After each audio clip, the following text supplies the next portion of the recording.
Good morning everyone. आज का chapter 7 है जिसका नेम है इवोल्यूशन। ओके डियर स्टूडेंट्स, तो आज हम लोग इवोल्यूशन टॉपिक पे डिस्कस करेंगे। तो चलिए शुरू करते हैं। स्टूडेंट्स, जैसे कि आपको मालूम है कि इस अर्थ प्लेनेट्स पे लिविंग्स और नॉन लिविंग्स दोनों टाइप के मैटर्स पाए जाते हैं और इन मैटर्स में टाइम टू टाइम क्या होती है, चेंजिंग होती है, बदलाव होती है। अगर हम एग्जांपल में लेते हैं, लिविंग्स को ले लेते हैं। ओके, तो यहां लिविंग्स में आप देख रहे होंगे कि लिविंग्स में फ्लोरा और फना पाए जाते हैं।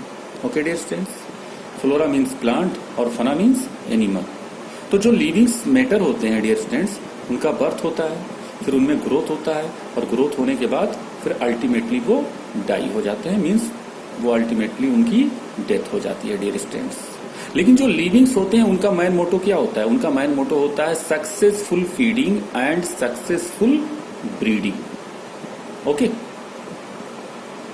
अब यहां पे अगर हम इस अर्थ पे जितने भी प्लांट्स पाए जाते हैं या जितने भी एनिमल्स पाए जाते हैं, उनके लाइफ हिस्ट्री की अगर हम स्टडी करते हैं, ओके डियर स्टूडेंट्स, तो सभी के लाइफ हिस्ट्री में मिलियंस ऑफ इयर्स में बहुत सारे बदलाव, बहुत सारी चेंजिंग हुई है डियर स्टूडेंट्स। लेकिन जो लाइफ पैटर्न है, ओके डियर स्टूडेंट्स, जो लाइफ का एक ऑर्डर है, चाहे वो माइक्रो ऑर्गेनिजम्स हो, चाहे वो प्लांट्स हो, चाहे वो एनिमल्स हो, उन सब का जो एक लाइफ पैटर्न्स है वो क्या है? सिमिलर है डियर स्टूडेंट्स। मीन्स उनका बर्थ होता है, उनमें ग्रोथ होता है और फिर एक टाइम के बाद उनकी क्या हो जाती है?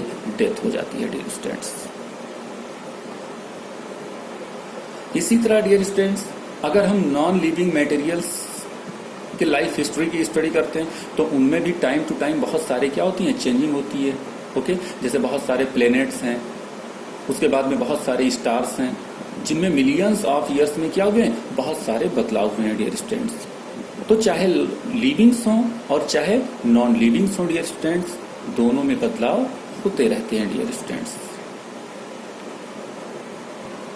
अब यहाँ पे जो पहली हेडिंग जो हमने मेंशन किया है, पहला पॉइंट जो हमने मेंशन किया डियर स्टूडेंट्स, हमने मेंशन किया है evolutionary biology. Okay dear students, अब इवोल्यूशनरी बायोलॉजी क्या होता है?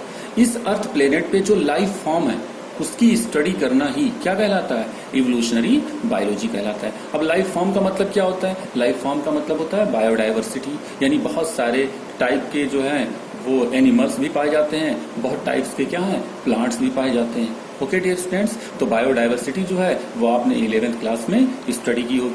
ओके डियर स्टूडेंट्स, तो अर्थ पे जो लाइफ फॉर्म एग्जिस्ट करता है और उस लाइफ फॉर्म की जो स्टडी हम करते हैं उसी को हम क्या कहते हैं? इवोल्यूशनरी बायोलॉजी कहते हैं dear students. Okay, now next point है evolution. Okay dear students, means अब हम जो है वो इवोल्यूशन टर्म को डिफाइन करेंगे। ओके डियर स्टूडेंट्स, अगर हम इवोल्यूशन टर्म को डिफाइन करते हैं तो इवोल्यूशन का मतलब होता है dear student to unfold, means किसी लिविंग्स के अंदर जो हिडन पोटेंशियल है उसे रिवॉल्व करना, मीन्स हिडन पोटेंशियल को एक्सप्लोर करना, रिप्रेजेंट करना, उसे अनफोल्ड करना ही क्या कहलाता है डियर स्टूडेंट्स? इवोल्यूशन कहलाता है डियर स्टूडेंट्स। ओके, यहां पे देखिए dear students, evolution means the act of unfolding. Okay, after that अगर इसे इवोल्यूशन को हम जो है वो सिंपल वर्ड में जो है अगर हम डिफाइन करना चाहें, evolution is an orderly change from one form to another form. Means evolution का मतलब होता है अनफोल्ड हो जाना, मीन्स या चेंज हो जाना, लेकिन वो एक चेंजिंग जो वो एक किस में हो? सीक्वेंस में हो, यानी कि ऑर्डरली चेंज हो dear students. Okay dear students, देखिए स्टूडेंट्स, यहाँ पे आपको फिगर दिखाई दे रहा होगा। देखिए ये ऑर्डरली चेंज है कि नहीं है? ओके, अगर हम इनके वर्टिब्रल कॉलम की बात करते हैं तो यहाँ पे वर्टिब्रल कॉलम, अगर इसको हम एप मानते हैं तो यहाँ पे एप का जो वर्टिब्रल कॉलम है वो कैसा है? कर्व शेप्ड है। ओके, है कि नहीं है? Curve shaped. ओके, लेकिन धीरे धीरे धीरे धीरे ये कर्व शेप जो वर्टिब्रल कॉलम है वो धीरे धीरे किस फॉर्म में आ गया डियर स्टूडेंट्स? स्ट्रेट फॉर्म में आ गया। ओके, ये स्ट्रेट फॉर्म में आ गया। ओके डियर स्टूडेंट्स, मींस यहाँ पे जो है वो वर्टिब्रल कॉलम का जो शेप था वो धीरे धीरे क्या हो गया, चेंज हो गया डियर स्टूडेंट्स। ओके, तो ये ऑर्डरली चेंज है डियर स्टूडेंट्स, और इसी को हम क्या कहते हैं, इवोल्यूशन कहते हैं डियर स्टूडेंट्स। अब ये जो इवोल्यूशन होता है वो किस बेस पे होता है डियर स्टूडेंट्स, तो जो इवोल्यूशन होता है वो जेनेटिक बेस पे होता है, मॉलिक्यूलर बेस पे होता है डियर स्टूडेंट्स, मींस डीएनए के बेस पे होता है dear students. Okay dear students, next topic है dear students origin of life. तो ओरिजिन ऑफ लाइफ की स्टडी करने से पहले हमें स्टडी करना होगा origin of universe. Okay dear students, तो ओरिजिन ऑफ यूनिवर्स की स्टडी करनी होगी। ओरिजिन ऑफ लाइफ की स्टडी करने से पहले हमें किसकी स्टडी करनी है, ओरिजिन ऑफ यूनिवर्स की स्टडी करनी है। तो यहाँ पे अगर हम ओरिजिन ऑफ यूनिवर्स की स्टडी करते हैं डियर स्टूडेंट्स, तो यहाँ पे एक बेसिक मैं आपको समझाना चाहूंगा डियर स्टूडेंट्स कि सोलर सिस्टम में 9 प्लैनेट्स पाए जाते हैं, जिसमें हमारा अर्थ भी होता है डियर स्टूडेंट्स। ओके, अब कई सोलर सिस्टम मिलकर क्या बनते हैं dear students, the milky way galaxy means आकाश गंगा बनते हैं। ओके डियर स्टूडेंट्स, और मिल्की वे ऑफ गैलेक्सी, कई मिल्की वे ऑफ गैलेक्सी मिल करके क्या बनाते हैं dear students, the local group बनाते हैं। आफ्टर दैट कई लोकल ग्रुप जो है वो आपस में मिल जाते हैं और फिर उनको हम क्या कहते हैं, the local super cluster.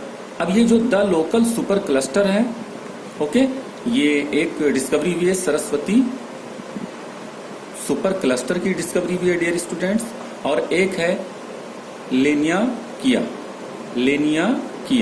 Okay dear students, तो लेनिया किया ये दूसरा लोकल सुपर क्लस्टर है, और इसी सुपर क्लस्टर में, लेनिया किया सुपर क्लस्टर में हमारी गैलेक्सी जो है वो प्रेजेंट होती है डियर स्टूडेंट्स। यानी अगर हम जिस सुपर गैलेक्सी में रहते हैं या जिस मिल्की वे गैलेक्सी में रहते हैं, वो मिल्की वे गैलेक्सी जो है वो किस सुपर क्लस्टर में प्रेजेंट है, तो लेनिया किया में प्रेजेंट है डियर स्टूडेंट्स।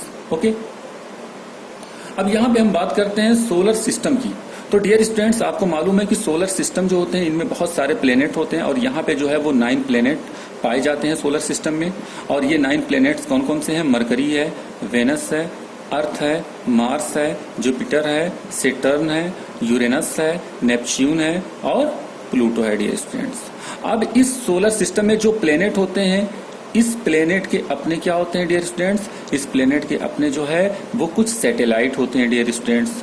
अब वो सैटेलाइट कौन से हैं, जैसे अर्थ पे एक सैटेलाइट पाया जाता है, यानी अर्थ का एक सैटेलाइट होता है डियर स्टूडेंट्स, जिसे हम क्या कहते हैं, मून कहते हैं। तो अर्थ के पास कितना मून है, 1 मून है डियर स्टूडेंट। इसी तरीके से मार्स एंड नेपच्यून के पास कितने मून है, 2 मून है डियर स्टूडेंट्स। यूरेनस के पास कितने मून है, 5 मून है। सेटर्न के पास 9 मून है डियर स्टूडेंट्स, और लास्ट जुपिटर के पास 12 मून्स हैं, यानी जुपिटर के पास 12 सैटेलाइट हैं डियर स्टूडेंट्स, 12 मून्स हैं।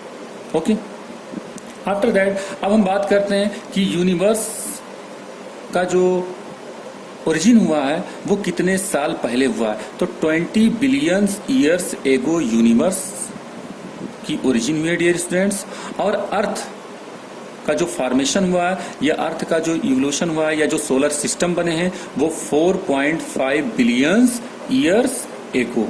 ओके, आफ्टर दैट अब इस अर्थ पे जो लाइफ ओरिजिन हुई वो कितने साल पहले ओरिजिन हुई, तो 4 billion years ago dear students. तो इस 3 पॉइंट को आप जो है वो ध्यान में रखिएगा डियर स्टूडेंट्स, और 9 प्लैनेट्स के बारे में आपको एक बेसिक नॉलेज होना चाहिए डियर स्टूडेंट्स।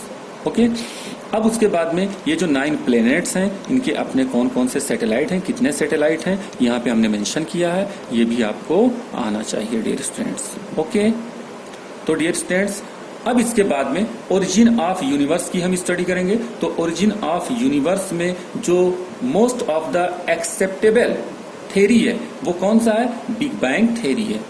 ओके, और बिग बैंग थ्योरी को हम ह्यूज एक्सप्लोजन के फॉर्म में, ह्यूज एक्सप्लोजन के नाम से जानते हैं डियर स्टूडेंट्स। तो इसकी स्टडी जो है वो हम नेक्स्ट लेक्चर में करेंगे डियर स्टूडेंट्स। तब तक के लिए God bless you, thank you.